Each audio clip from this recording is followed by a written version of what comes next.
Today I'm going to present you with a bold claim that pushes the limits of reason and logic, and shatters the heart into 1,000 pieces sometimes.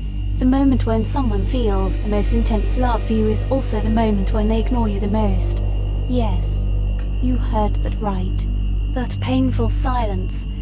Those messages that are read but unanswered.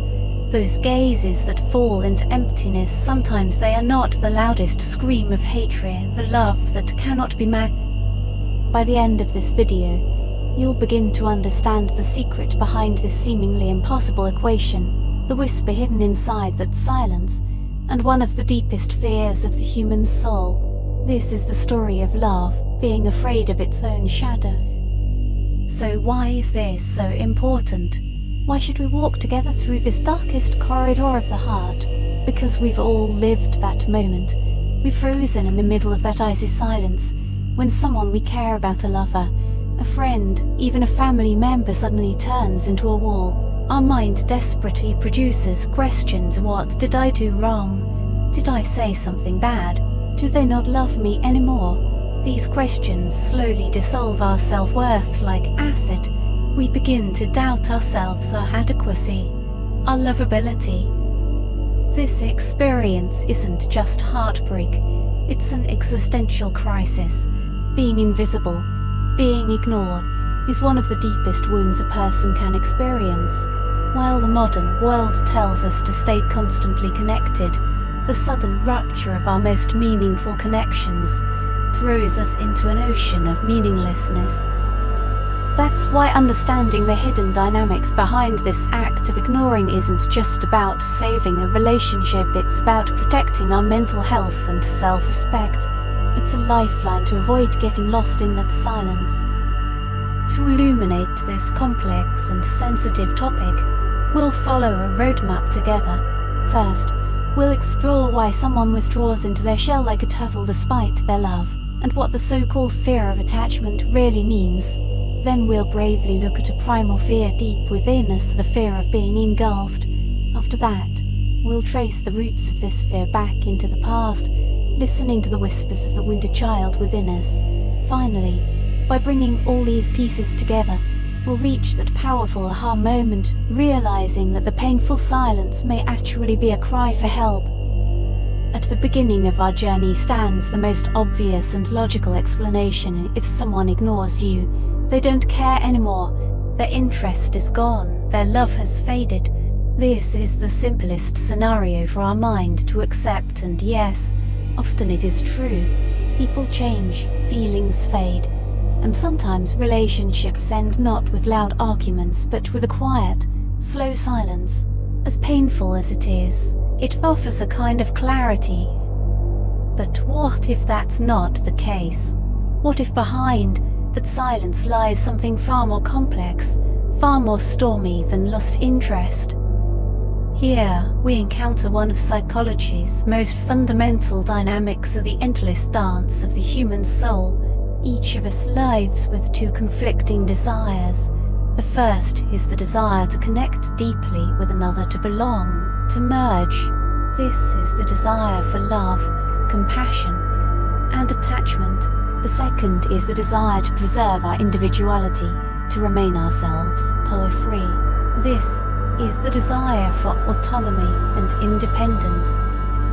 In a healthy relationship, these two desires move in harmony. Sometimes we come closer, sometimes we pull away like breathing. Inhaling is union, exhaling is separation. Both are necessary for life. But for some people, this dance becomes a frightening battle, especially moments of closeness. The moments when love is felt most intensely trigger an internal alarm. This is what we commonly call fear of attachment, but that name is incomplete. The real fear is not attachment, it's losing yourself inside the person you're attached to. In depth psychology, this is called the fear of engulfment. Imagine it like swimming in the ocean. The person you love is the ocean. You want to swim toward them, to become one with them, but at the same time, you are terrified of dissolving into that vast ocean, losing your identity, your boundaries, yourself. The deeper the love, The larger the ocean becomes, stronger the fear of dread. At that moment, you panic and start swimming back toward the shore, toward distance and safety. Ignoring becomes a desperate attempt to stay afloat. Pushing the other person away is actually an effort to keep yourself from sinking. This is where a tragic misunderstanding arises. The one being ignored takes it personally, they don't want me. But while one sees the beauty of the ocean, the other feels only the danger of drowning. Both are living in different realities. Let's look at this through a character.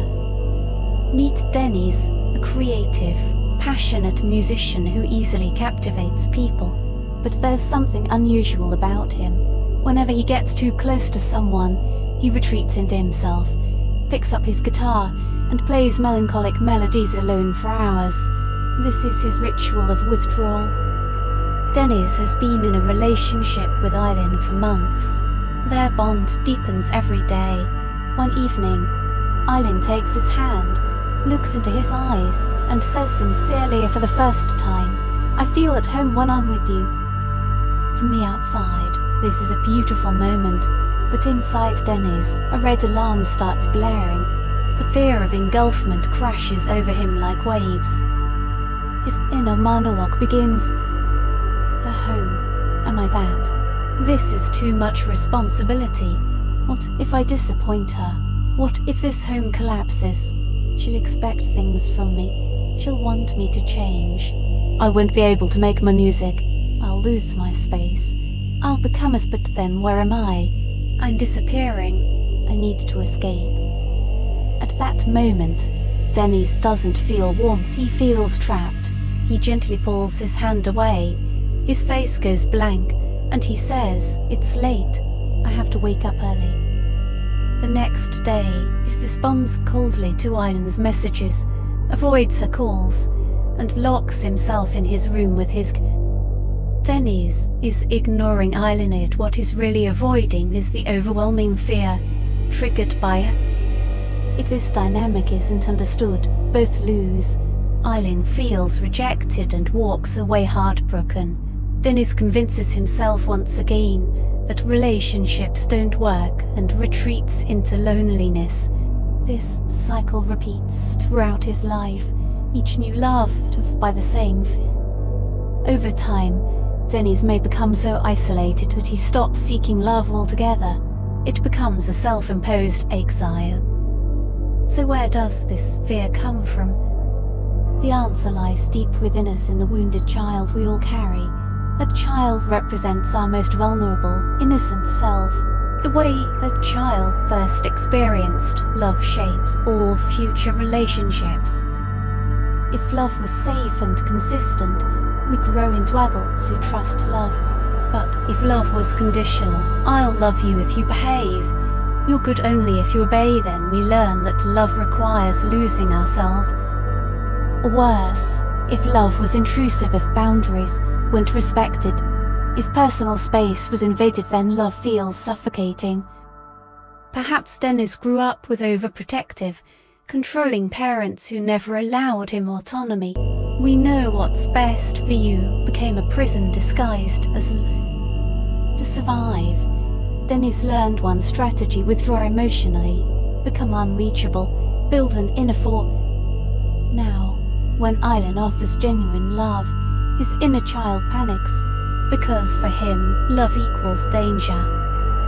This is the paradox: ignoring someone is often not a sign of strength or indifference, deep vulnerability, and here we reach the core truth. Someone who loves you may ignore you not because they don't care, but because they cannot handle what your presence awakens inside them. They are not ignoring you, they are avoiding the overwhelming emotions you trigger.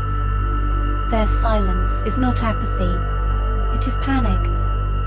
Understanding this doesn't justify the pain they cause, but it changes its meaning. And when the meaning changes, so does your response. Instead of asking, "Why are they doing this to me?" you begin to wonder, "What storm is my presence creating inside them?" You step out of the role of the victim and become an observer. and maybe, just maybe, you can see the wounded person behind the silence. If there's one thing to take from this, it's this. People's behaviors are often not about you, they are about their own stories. Next time you face that painful silence, remember, it is not a measure of your worth. It is most likely an echo of the other person's fears and wounds. And if this resonated with you, consider staying on this journey where we don't offer magical solutions, the courage to understand and the companionship to walk together. Until next time, try to look, if only for a moment, with compassion, both at yourself and at the wounded soul behind the silence.